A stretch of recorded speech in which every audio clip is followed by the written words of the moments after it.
사도들이 자기들이 하던 일을 난수 집사들에게 맡기고 자기들이 기도하고 맡긴 것처럼 정말로 그런데 성령께서는 안수 집사들을 구제하는 일에 쓰려고 온 게 아니라 선교하는 데 쓰신 거예요.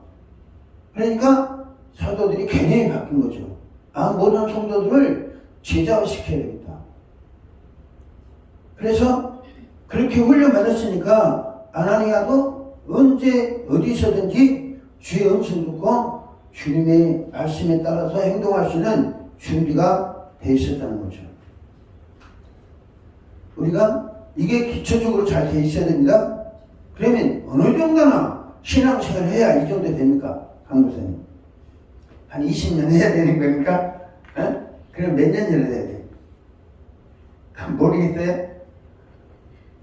여러분들이 예수 믿고 나서 곧바로 이 훈련 들어가면 곧바로 들을 수 있는 거고, 이걸 모르고 그냥 반드시 주여 믿으라고 해가지고 평생 믿고만 있다가 마는 거지. 주의 음성 한 번도 듣지 못하고 마는 거지. 그래, 안 그래요? 우리가 처음부터 영성 훈련 잘 받을 필요가 있는 게 그거예요. 성령께서 사도들이, 자 보세요. 사도들이 안수 집사에게 명령했어요. 너희들은 구제를 해야 된다? 근데 성령은 뭐예요? 너희는 선교를 해야 된다. 이거 내가 보냈잖아요. 그 사도들의 마음과 예수님 성령의 마음 똑같아요? 틀려요? 다르잖아요? 그러면 내가 어떤 고정관념으로 일했는데 나를 사용하기를 원하시는 주님과 내 갈 길을 내가 스스로 작정해서 가는 것과 전혀 다른 거예요. 여러분 먼저 주님께 쓰임 받으려면 은혜 받고 하려면 주님과의 관계를 교체해야 돼요. 할렐루야. 주님과의 관계를 올바로 해야 되고 교회에서는 이걸 잘 양육하면 되는 겁니다. 교회에서는 첫째는 영적으로 열려 있어야 된다.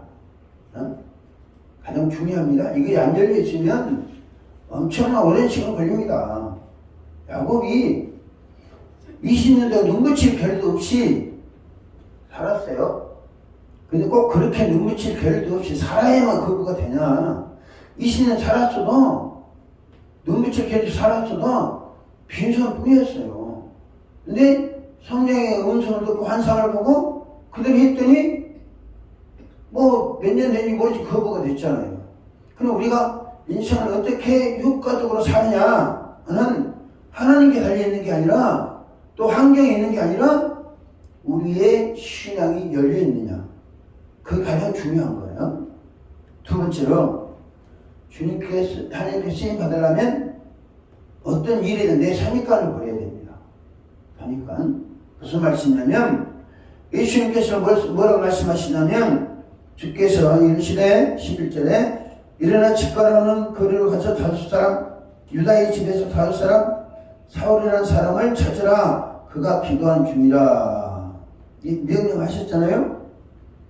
명령하니까 아나니아가 13절에 아나니아가 대답하되 주여 이 사람에 대해 내가 여러 사람에서 싸운즉 그가 예루살렘의 주의 성도에게 적지 않은 해를 끼쳤다더니 그럽니다. 이 말이 사실이에요? 사실이 아닙니까? 아나니아가 한 소리가 사실이에요? 사실 아니에요? 사실이에요. 사실이죠?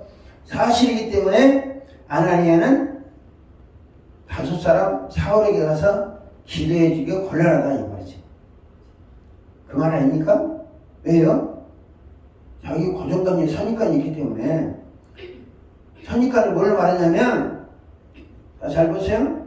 선입관이라는 것은 하나님이 주신 음성을 듣는 게 아니라 여러 사람에게 듣는 소리가 뭐냐면 내 선입관이 되는 겁니다. 상대방에 대해서.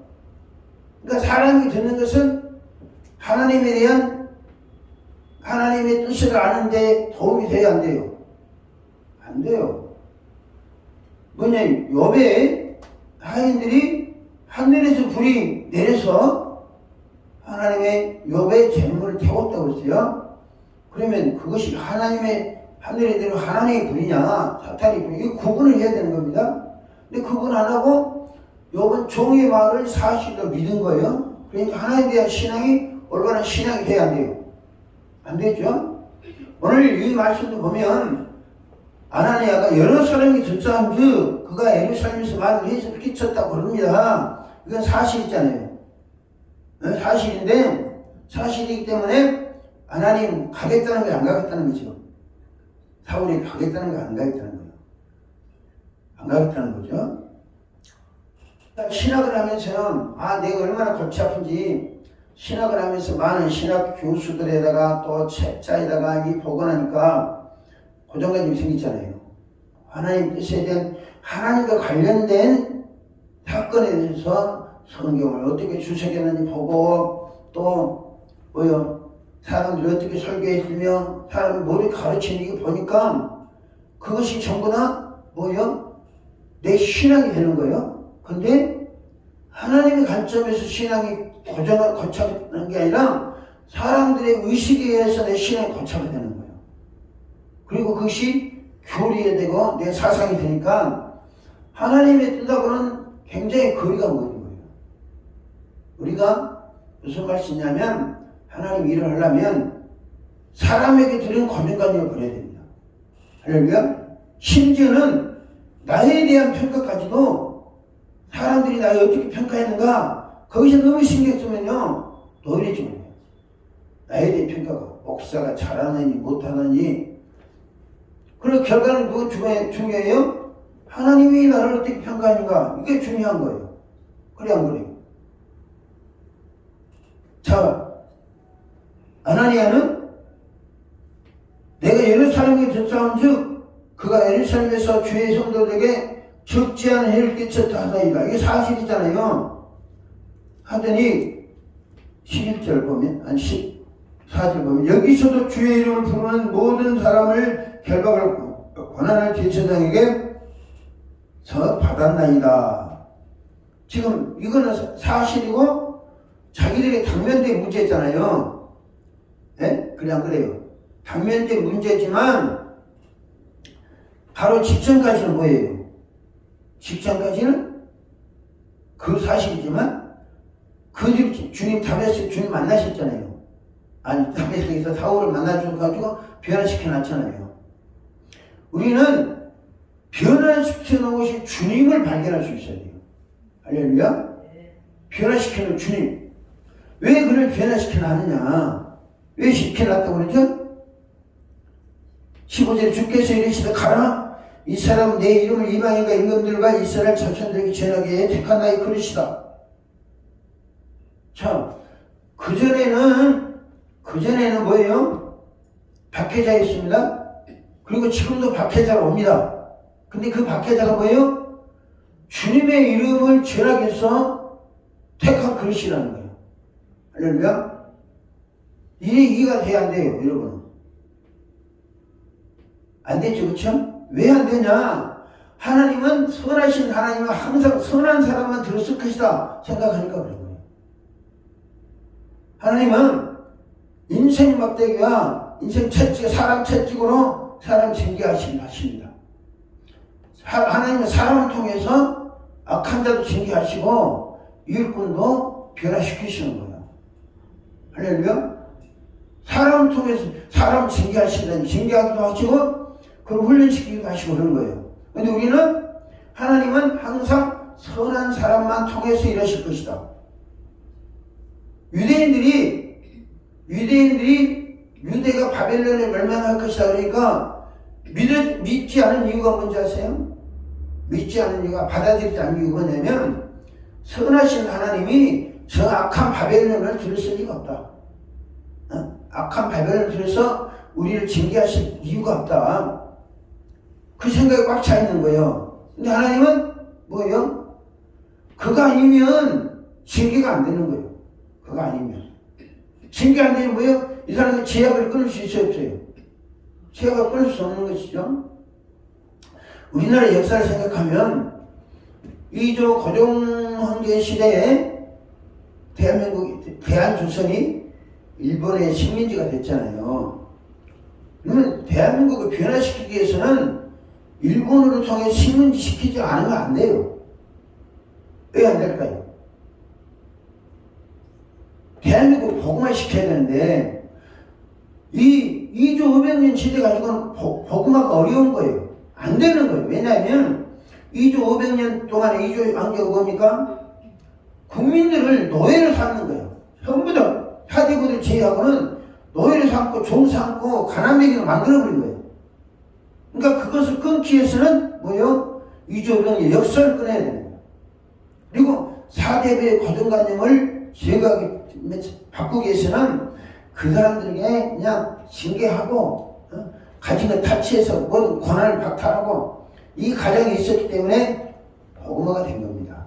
아직도 우리나라 사람들은요 유교 사상 가지들이 있어가지고 복음을 우리나라 형식으로 만들려고 합니다. 하나님의 의도대로 복음을 이끌어 가는 게 아니라 우리나라 습관과 관습으로 말미암아 복음을 토착화시키려고 하는 거죠. 이렇게. 지금 아나니아도 마찬가지입니다. 아나니아도 여러 사람이 들어서 선입관을 갖고 있잖아요. 이 사람에 대해서. 자, 예수께서는 가라 내가 택한 그릇이다 라고 하는데 그게 쉽게 수용이 돼야 안 돼요. 네? 안 되는 거예요. 왜? 선입관 고정관이 꽉 박혀있기 때문에 첫째는 여러 사람에게 듣사온 즉 그 사람이 하나님의 그릇으로 선택받았던 게 이해가 안 되는 거죠. 네? 그래 안 돼요. 두 번째, 사울이라는 사람이 하나님의 그릇으로 쓰임받을 가능성이 있어요, 없어요? 선한 그릇으로 쓰임받을 가능성이 없어 보이는 거예요. 그러니까 아나니아는 주여 이 사람이 듣사온 즉 그 이야기를 하는 거예요. 그리고 나도 그렇게 생각을 해요. 그러나 하나님은 전능자십니다. 그리고 하나님은 그 사람을 악한 도구로 쓰든지 선한 도구로 쓰든지 그러니까 우리가 이 사울을 볼 때 선한 그릇으로 썼을 것이다 생각하는 거예요. 근데 예루살렘 교회를 박해할 때 선한 도구로 썼습니까? 아니에요. 악한 도구로 쓰신 거예요. 악한 도구로 쓴 거예요. 그러면 개정한 이후로 사도 바울은 다 선한 일만 썼냐? 아니에요 또. 근데 우리는 변화된 사울은 온전히 복음만을 위해서 이랬을 것이다 라고 착각하는 거예요. 여기서 엄청난 기독교 혼란이 발생합니다. 그 문제는 다음에 하게요. 우리가 어떤 사람을 볼 때 선입관과 고정관념을 봐야 됩니다. 저 사람 아무리 약한 사람도 하나님은 변화시킬 수 있다. 할렐루야. 아무리 강한 황제들이라도 하나님 감동하시면 그 감동에 순종할 수 없겠다. 그것이 뭐예요? 바벨 느부갓네살이나 다리오나 벨사살이나 페르시아의 고레스를 통해서 그 증거 보여주는 거예요. 그 사람들이 천하를 호령하는 사람들이고 이방 나라 사람들인데 그 사람은 어떻게 하나님의 명령에 순종합니까? 근데 그 사람이 하나님 감동하시니까 그 사람들이 포로를 돌아오게 하지요. 조서를 내려가 온 국민들을 하여금 이스라엘 하나님을 섬기라고 공포하지요. 이거 있을 수 없는 거예요. 근데 하나님 전능하신 하나님 그 일을 했습니다. 우리가 예수 믿으면 하나님의 전능성을 믿어야 돼요. 할렐루야. 사울 같은 사람도 변화시킬 수 있다. 사울 같은 사람도 주의 그릇으로 쓰실 수 있다. 이것이 하나님께서 우리에게 지금 아나니아를 통해서 가르쳐 주신 교훈입니다. 하나님께서 우리가 하나님께 쓰임 받으려면 내가 고정관념, 내 선입관 이걸 내려놓고 주님이 뭐라고 말씀하시는지 그것을 먼저 들을 수 있어야 됩니다. 할렐루야. 여러분 그럴 마음이 되십니까? 그럴 마음이 안 되면 그래서 학자들은요 가르치는 해도 죽게 쓰임받지 못하는 이유가 자기 고정관념이 최고라는 거야. 자기 생각이. 여러분들 고정관념을 사니까 버려야 합니다. 사람에 대한 고정관념이라 하나님이 사람 쓰시는 대상에 대한 고정관념. 할렐루야. 분명히 하나님은 인생 채찍과 사람 막대기로 사람을 징계하신다. 악한 자를 통해서 악한 자를 징계하신다니까요. 할렐루야. 악한 자를 통해서 우리 믿음을 성장시키는 거예요. 그래 안 그래요? 네? 선한 자를 통해서 믿음이 성장합니까? 아니요. 박해자를 통해서 최고의 믿음이 성장시키도록 하는 거예요. 그러니까 늘 우리 앞에서는 권리앗이 있고 박해자가 있다는 사실을 믿고 그것을 극복할 수 있는 믿음을 가져야 된다는 거죠. 할렐루야. 세 번째로는 우리가 하나님께 쓰임 받으려면 하나님께 사람을 쓰시는 방법을 이해해야 돼요. 할렐루야. 지금 기독교를 박해했던 예수님 그 인정하시잖아요. 사울아 네가 왜 나를 박해하느냐? 응? 박해자가 인정하시잖아요. 근데 그걸 허용하셨잖아요. 여러분처럼 박해를 막을 수 있는데 그냥 묵과하셨다는 것은 허용하셨다는 거거든요. 인정하고 허용하셨다는 거예요. 왜? 흩어야 되니까. 근데 그러나 어디까지나 사울은 기독교를 박해한 거예요. 하나님이 허용하셨을지라도 박해한 것이라는 거죠. 예수께서 사울에 대해서 이 사람은 내 이름을 이방인과 임금들과 이스라엘 자손들이 전하게 택한 나의 그릇이라. 그가 내 이름을 위하여 얼마나 많은 고난을 받아야 할 것을 내가 그에게 보이리라고 말씀드렸습니다. 이방인들과 임금들을 상대로 예수 이름을 전하려면 남다른 담력이 있어야죠. 그래야 안 그래요? 남다른 담력이 있어야 돼. 복음을 전하려면. 그 적격자가 누구예요? 사울이라는 거죠. 우리가 예수님은 이 사람은 근본적으로 담대함을 너무나 뻔뻔하고 파렴치한 정도가 됐어요. 이 사람은. 그러니까 유대인들이 때려 죽인다고 해도 매주마다 안식일에 유대인이 들어갑니다. 한 번도 가고 칭찬 들은 적 없어요. 한번 만들고 대적자나 만들고 그러는데 그래도 가는 거야. 왜요? 그 사람은 그것이 그들을 굴복시키는 것이 자기 제일 대단한 자존심을 회복시키는 것처럼 생각하기 때문에 하나님이 쓰시는 사람의 각도가 다릅니다. 사울이라는 청년은 기질적으로 이방인과 임금들에게 예수 이름 증거할 실력과 담력을 겸비한 사람입니다. 왜요? 자, 당시의 로마 황제들과 총독들은 이게 완전 최상급의 짐승들입니다. 그러니까 다니엘서나 하나님께서 로마를 뭐라고 표현하면 짐승이라고 해요. 사납고 무서운 짐승. 그 짐승을 맞서 살려면 짐승이 맞짱 뜰 수 있는 담력이 있어야 됩니다. 그러니까 그 일을 위해서 보내는 거죠. 우리가 하나님께서 우리를 통해서 일을 하시려고 그랬잖아요. 어떤 일을 하시려고 마음먹으면 그래서 우리가 뭘 키워야 되냐면 담대함을 키워야 됩니다. 어떤 사람을 만날지라도 그 사람이 하나님의 말씀을 전할 수 있어야 되고 그 사람이 하나님의 말씀을 통해서 변화시킬 수 있어야 되는 거죠. 그 다음에 우리가 주께 쓰임 받으려면 주께서 우리에게 어디로 가라 라고 방향을 설정해 준 게 있어요. 자, 중요한 것은 사울에게는 어디로 가라 그러니까 사울에게는 없어요. 사울에게는 6절 말씀에 너는 일어나 시내로 들어가라. 네가 행할 것을 네가 이룰 자가 있느니라 그랬잖아요. 옛날 성경은 시내가 아니고 성으로 들어가라고 했어요. 개혁 성경은. 다메섹은 성이니까. 현대어로는 시내로 바꿨어요. 그리고 아나니에게는 뭐라고 합니까? 10절 말씀에 그때 다메섹에 아나니아 사람 있더니 주께서 산중에 불러 이르시되 아나니아라 부르시거늘 내가 여기 있나이다 하니 11절 주께서 이르시되 일어나 집가로는 거기로 가서 유다의 집에서 다섯 사람 사울이라는 사람을 찾으라. 방향 설정을 하잖아요. 할렐루야. 어디로 가라고. 자, 성령께서는 예수님께서는 성령이 오시면 그 그가 너희 모든 것을 가르친다고 그랬잖아요. 할렐루야? 근데 우리는 모든 것을 가르치며 모든 걸 주께 의지하고 주께서 어디로 가야 될까? 오늘 어디로 가야 될까요? 누구를 만나야 됩니까? 이거 기도해야 되는데 그거 합니까? 안 합니까? 있잖아요. 안 하면서도 뭐 성령 의지한 주님 의지합니다. 찬양을 하는데 실제로 하나도 의지를 안 해. 주님이 보실 때 여러분 책망하는 게 아닙니다. 내가 그랬어요. 의지를 안 해.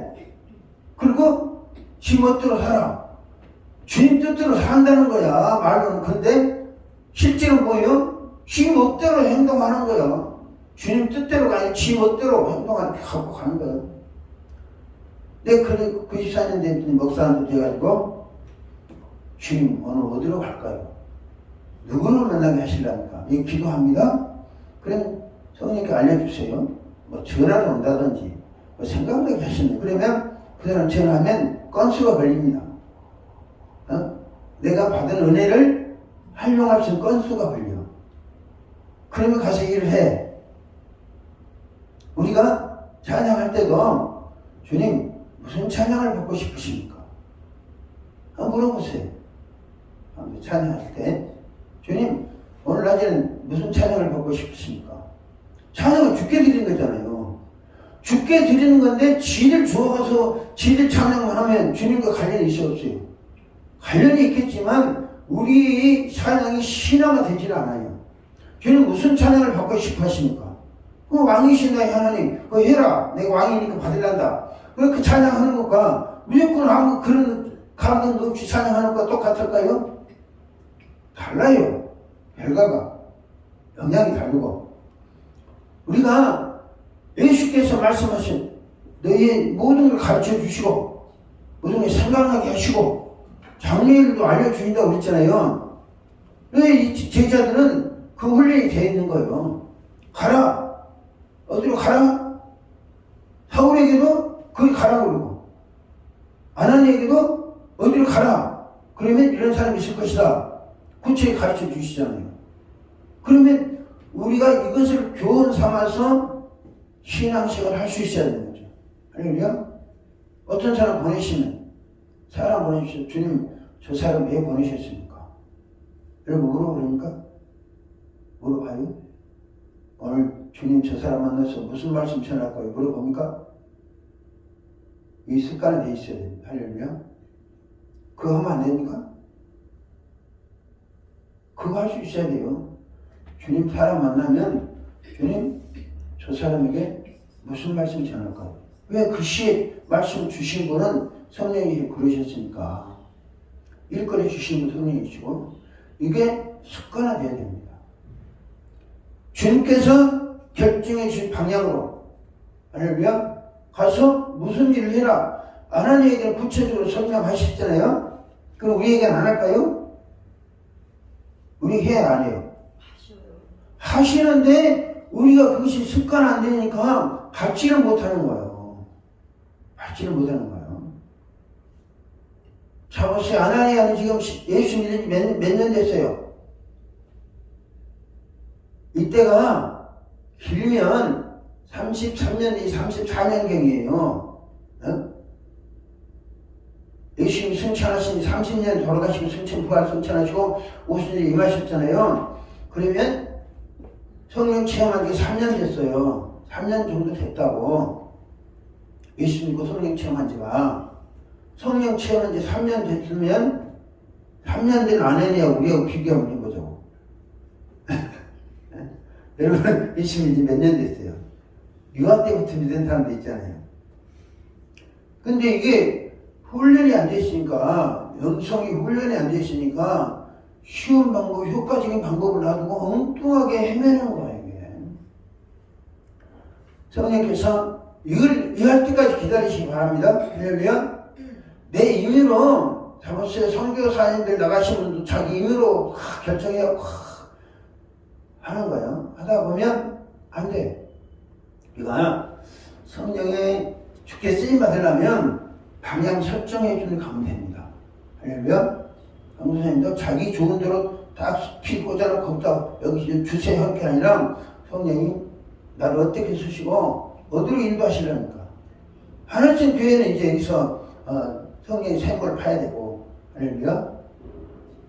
왜 우리가 이제 은혜의 장소가 필요하냐면, 평소에 집에 있을 때는 그렇게 잘 성령의 음성 듣지 못할 수 있습니다. 근데 은혜의 장소가 오면 성령이 말씀하실 수 있어요. 그래서 교회는 기도하고 찬양해서 성령의 인재가 늘 있도록 해야 됩니다. 할렐루야. 교회에 오면 그게 기도가 되고, 교회에 오면 성령의 음성을 듣고, 교회에 오면 내 진로가 결정되고, 이것이 생활화되고 습관화되고 일상화 될 수 있어야 되는 거죠. 그러면 교회는 부흥하게 되어 있습니다. 그리고 그거에 의해서 여러분들이 힘있게 기도해 주시기 바랍니다. 다섯 번째로는 주님께 쓰임 받으려면 주님의 의도와 일치성을 갖추고 있느냐.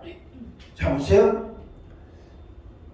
예수님은 사울이라는 사람을, 당신의 이름을 이방인과 임금들과 이스라엘 자손들에게 증거하기 위해서 택했다고 그랬죠. 그랬죠, 안 그랬어요?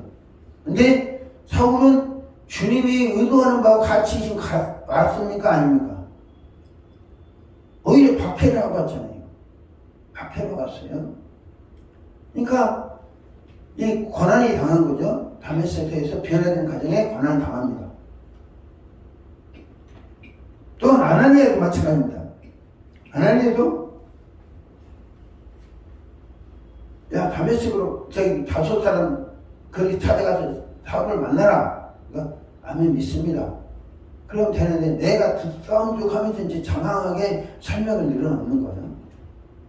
그러면 주님의 의도와 자기 고집을 계속 피웠다면 주님의 의도에 따라 쓰임 받았겠는 못하고 쓰임 받지 못하고. 그런데 아나니아는 주님이 뭐라고 하냐, 이는 내가 그리스도로 쓰기 위해서 택한 나의 사람 그리스도다. 그러니까 거기에 순복해서 가는 겁니다. 자기 상식과 고정관념으로는 이해가 되지 않는 거예요. 할렐루야. 이해가 되지 않지만 뭐예요? 아나니아는 주의 뜻에 순종합니다. 할렐루야. 우리가 어떤 말씀을 하시든지 내 생각과 사고방식과 전혀 다를지라도 우리가 주의 뜻에 순종할 수 있는 사람이 되어야 됩니다. 할렐루야.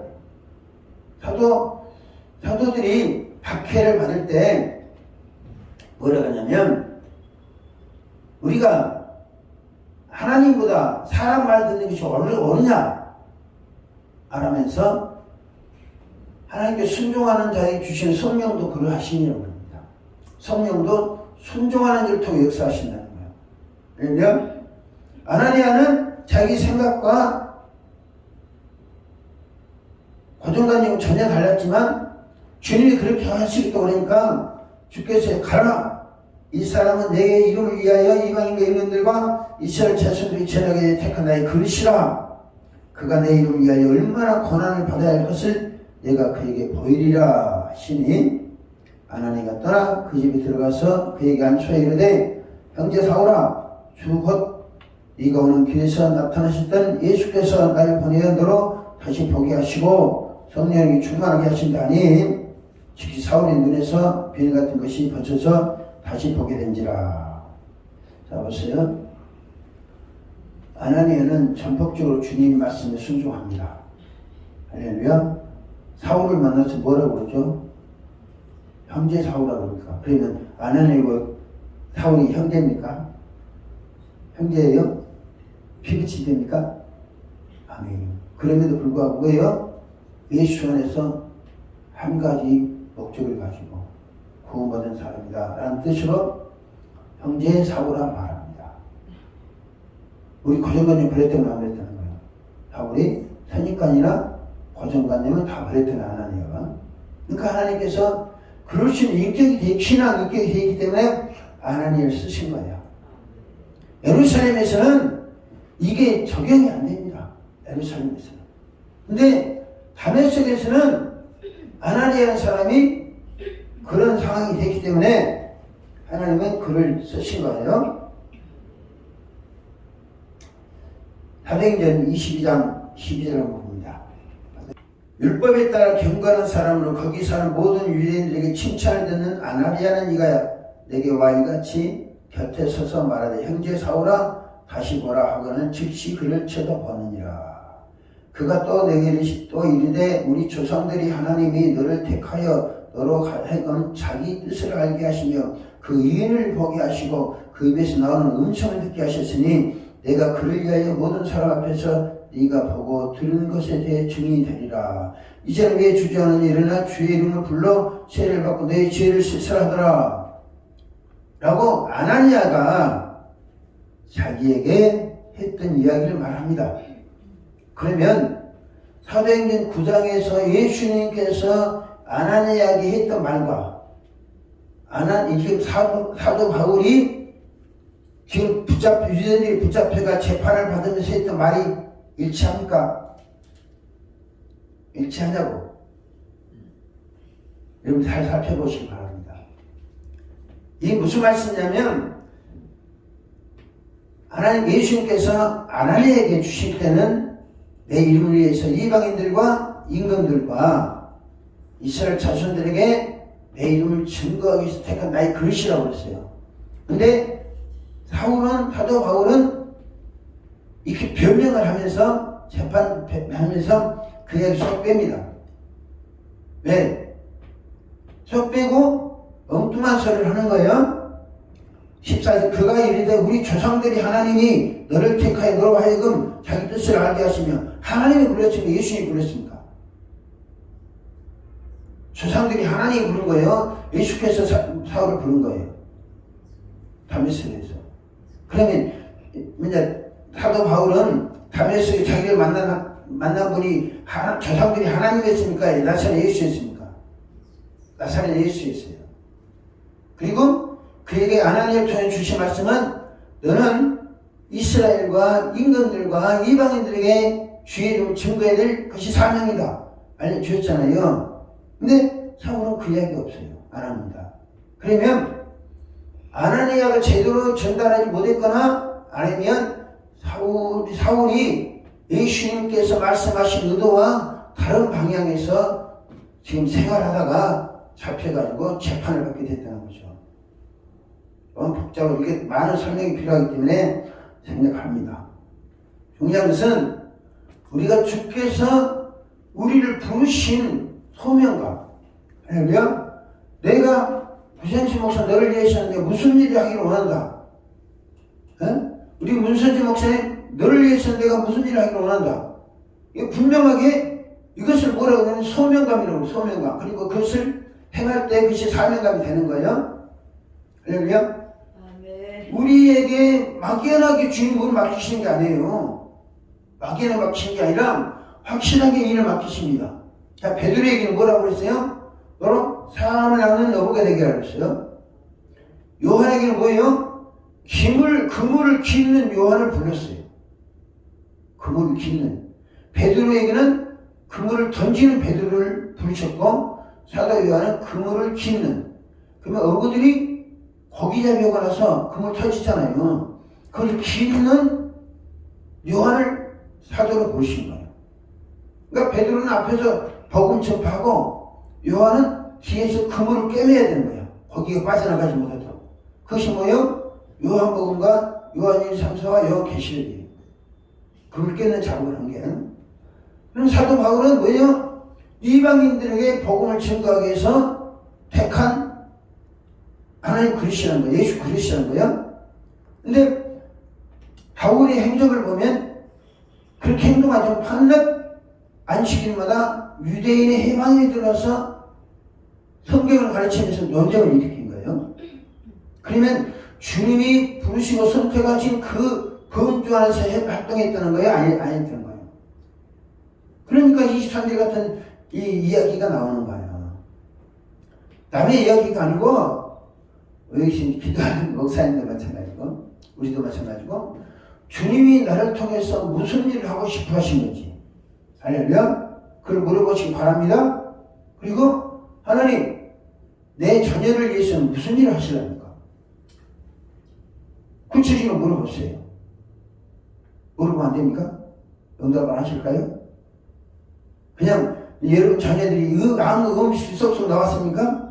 아니면 어떤 세상의 사명을 가지고 나왔습니까? 쏙쏙 나왔다면 여러분이 그 자녀들의 사명감을 부여하면 됩니다.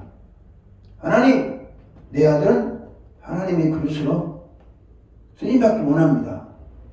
이 기도에서 그 방향으로 갈 수 있도록 해야 된다는 거죠. 할렐루야. 무슨 말씀이 마지막으로 우리가 부름을 받았잖아요. 부름을 받았으면 전공 선택을 잘해야 된다는 거예요. 할렐루야. 자, 사울을 이방인들과 임금들과 이스라엘 자손들에게 주의 이름을 증거하기 위해서 택했어요. 그러면 이방인들과 임금들과 이스라엘 자손들에게 복음을 증거하기 위해서는 전문성이 있어야 되겠어요. 있어야 되는 거예요. 이스라엘 자손과 또 이방인들과 또 임금들에게 전할 복음이 똑같을까요? 예수 그리스도와 성령에서 똑같지만 전달하는 방법은 달라야 된다는 거죠. 이것을 우리가 전공이라고 합니다. 복음 더 전문적인 지식이 있어야 되고 또 전문적인 구체화해서 간단 명료하게 전할 수 있는 은혜가 있어야 되는 거죠. 하나님은 당신의 의도와 일치할 때에 성령을 역사하십니다. 오늘 사도행전 9장 다시 봅니다.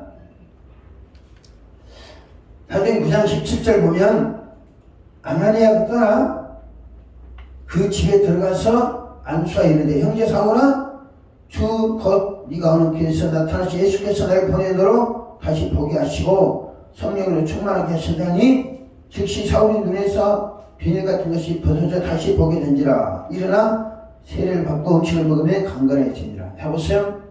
아나니아가 주님이 의도하는 바와 일치되게 전해했습니까? 안 했습니까? 아나니아가 사울에게 찾아와서 주님과 주님의 의도와 일치되게 했어요? 안 했어요? 가서 안수해주라고 그랬잖아요. 네? 안수해주라고 가라. 가서 안수해주라. 그가 네가 와서 안수해주는 거 보게 했다라고 말씀하시잖아요. 그러니까 가서 안수해주고 하니까 뭐 딴 거 필요 없어요. 안수해주서 예수님 뭐라고 했어요? 예수님이 11절 주께서 이르시되 직가라는 걸어가서 유다 집에서 다섯 사람 사울이라는 사람 찾으라. 그가 기도한 중이라. 그가 아나니아라는 사람이 들어와 자기에게 안수하여 다시 보게 하는 것을 봤느니라. 안수해주면 되는 거예요. 할렐루야. 우리 목사님에게 어떤 문제를 가지고 왔을지라도 안수해서 치료해주면 되시는 거예요. 할렐루야. 그거 안수한다고 뭐 땀 팔팔 흘릴 이유도 없고 우리가 기도할 때 다 흘려야지. 그쵸? 네? 안수 예수께서 안수해서 보게 하라고 그랬잖아요. 할렐루야. 간절히 가서 기도하라고 했으면 금식하라고 그랬습니까? 안수만 해주면 되는 거 주님이 그걸 원하시니까. 그리고 이 사울이라는 사람이 아나니아에게 쉽게 안수 받을 사람 안 받을 사람이에요? 네? 받을 사람 같지 안 받을 사람 같아요? 안 받을 사람 같으니까 미리 성령께 그에게 보여주셨잖아요. 아나니아가 하는 사람이 와서 안수해서 보게 하는 거 그걸 상대방에도 보여주시고 나한테 알려주시고 이게 이제 뭐 입체적으로 성령이 역사하셨다는 거죠. 그러니까 성령께서 하라는 대로 하면 되는 거예요. 안수하라고 안수하고 가서 기도하라고 기도하고. 응? 근데 우리는 이것이 이제 습관화되지 않았기 때문에 우리 기도생활 신앙생활이 힘이 들다는 거죠. 그리고 갈등하는 거야. 그러면 아나니아가 쌍팔 풀렸습니까? 그렇지 안 그랬어요? 주여 막 부르짖고 그랬습니까? 우리 하면 열려있으면 그리고 성령의 음성에 따라서 하면 그런 이것을 실은 열려서 성령의 음성을 듣고 환상을 보고 음성을 듣고 지시를 받기 위해서 우리가 기도를 하는 거죠. 가서 일할 때는 그런 것이 필요가 없어요. 가서 성령께 지시해도 안수하고 말씀 전하고 기도하라고 기도하고 찬송하라고 찬송하고 그냥 가라면 되는 거예요. 이게 평신도인 아나니아를 통해서 사도 사울이라는 사람을 거치는 과정에 왜 예수님께서는 아나니아를 택합니다. 그 속에 바나바도 있잖아요. 바나바도 있는데 바나바보다는 아나니아를 통해서 하신 거예요. 그저께 말씀드렸죠. 바나바는 권위자입니다. 권위자의 역할과 아나니아의 역할이 다르다는 거죠. 왜 권위자인 아나니아에게 다 맡기지 않고 바나바에 맡기지 않고 아나니아를 통해 하시냐? 그것은 주님의 뜻이고 사람 써서 일하시는 방법이 다르기 때문에 그렇습니다. 만약에 바나바를 통해서 뭐냐면 사울을 변화시켰다면 이 사람을 바나바가 에베소로 데리고 갈 수 있는 거예요. 내가 고쳤다 그러면 믿겠습니까? 설득력도 없는 거죠. 근데 다른 사람이 고쳐놔서 이 복음을 전하는 걸 보고 그것을 입증하면서 가서 설득을 하니까 예루살렘 사도들이 긴장을 풀고 받아들이잖아요. 그러니까 우리가 성령께서 우리를 마음껏 쓰실 수 있는 마음의 준비가 되어 있어야 됩니다. 할렐루야. 그것을 어렵게 생각하면 앞으로도 한 10년 후에 이렇게 해주십시오. 그러면 10년 후에 되는 거예요. 이 바나바는 예수님 성령 체험이 3년밖에 안 됐다니까요.